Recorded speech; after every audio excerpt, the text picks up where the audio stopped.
Now at 7, an officer-involved shooting in Irvine. What led police to fire their guns after they were called for a homicide investigation?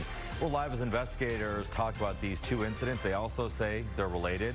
Vice President Kamala Harris, she's got a big decision to make. How she spent the weekend just days before picking her VP. Also, it is the end of gymnastics at the Paris Olympics. How Team USA did in their final events.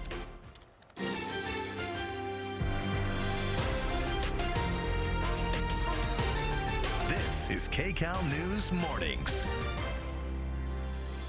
And good morning to you. It is Monday, August 5th. I'm Chris Holmstrom. And I'm Sheba Turk. Thanks for waking up with us here on Kcal News Mornings. We have lots coming up, but we want to start with a look at the numbers on Wall Street today because it looks pretty bad. The Dow is down more than 800 points right now, but just a few minutes ago it was down more than 1,000 points. Friday's stock sell-off resumed with futures and markets in Asia down sharply in early trading.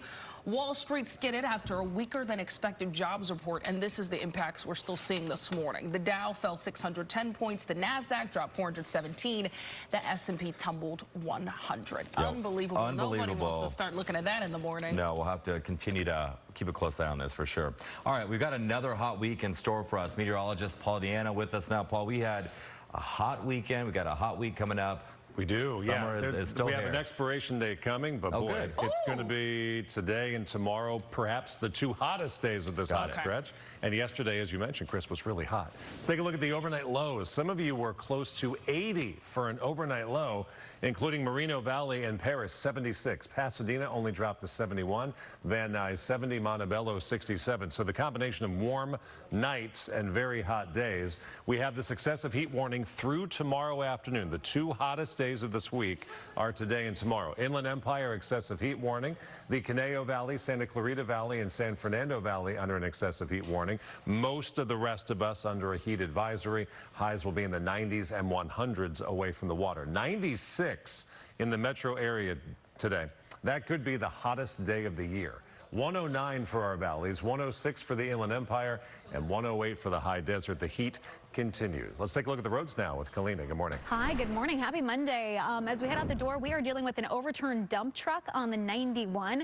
We also have a Caltrans camera view of what's going on here. So only the left lane is open. It's eastbound 91 right at Knott. This is what it looks like right now. So you can barely see cars getting by, and that dump truck smack in the middle here with crews on both sides. So you will see a slowdown. We are seeing a slowdown in both directions. So eastbound from Carmenita to Knott, just to go 2 miles, it'll take you 30 minutes. And now on the westbound side, we're seeing slowing coming off the 5 freeway. Speaking of the 5, we had that crash southbound side of Disneyland Drive. It's now on the shoulder, but the backup is still here about 25 minutes leaving Anaheim as you head into Santa Ana. The rest of Orange County, not too bad. I do want to remind you, though, we do have this crash 5 south before Stadium Way. This is in the LA area. That left lane is blocked off. That is backing you up out of Glendale. Chris, back to you. Okay, thank you, Kalina. We have some breaking news in Irvine this morning.